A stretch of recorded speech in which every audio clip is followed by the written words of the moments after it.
Tonight, we're looking at a warning from the Wall Street Journal. Israel's most advanced missile shield, the Arrow system, is running short on interceptors, and the United States is burning through its own high-end missiles to help. Think of the Arrow as the top layer of Israel's famous air defense umbrella. Iron Dome swats short-range rockets, David's Sling handles medium-range threats, and Arrow 2 and Arrow 3 reach into and even beyond the atmosphere to knock down long-range ballistic missiles. Each Arrow missile costs roughly $3 million.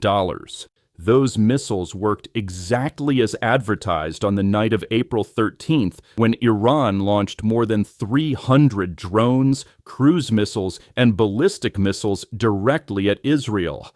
Israel and its allies shot down 99% of them, but at a cost the Israeli press put at over $1 billion for that single night.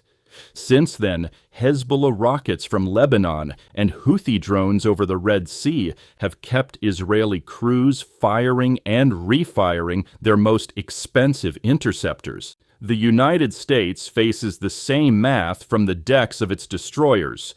To protect shipping and American bases, U.S. warships have used Standard Missile 2s and the newer SM-6s, each one another $2 to $4 million downrange to swat drones that may have cost only a few thousand. Iran and its proxies know this. It's called the cost-exchange ratio. They spend a little, we spend a lot. If that ratio stays lopsided, stockpiles shrink and budgets groan. Pentagon officials told the Journal they are alarmed at how quickly inventories for the Indo-Pacific and other theaters could be drawn down. Why not simply build more? Time and technology. Interceptors carry exquisite sensors, propulsion stages, and kill vehicles, each tested to survive G-forces and near-space temperatures. Even with U.S. funding, and Washington pays roughly half of Arrow production, it can take more than a year to refill a single battery. Ramping up factories is underway, but officials concede that demand is outpacing supply. So what happens if Arrow crates sit empty? Israel could lean more heavily on U.S. Patriot batteries already in country, but that shifts the shortage onto American stockpiles. Israel's lower-tier systems can catch some threats, yet neither Iron Dome nor David's Sling can intercept the heavy, high-velocity ballistic missiles the Arrow was built for. That's why both governments are scrambling for cheaper answers.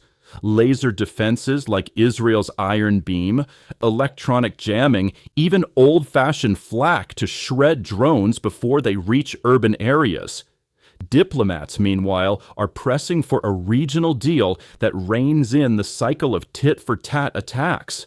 Until then, the equation is brutal. A few $1,000s of Iranian hardware forces a launch worth millions and draws down an inventory that takes years to rebuild. Israel and the United States won the opening rounds of this duel in spectacular fashion, but the question now is less about accuracy and more about affordability.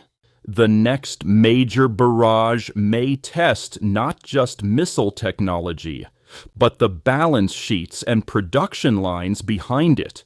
For Israel and the U.S., staying ahead means finding a way fast to make defense cheaper than attack.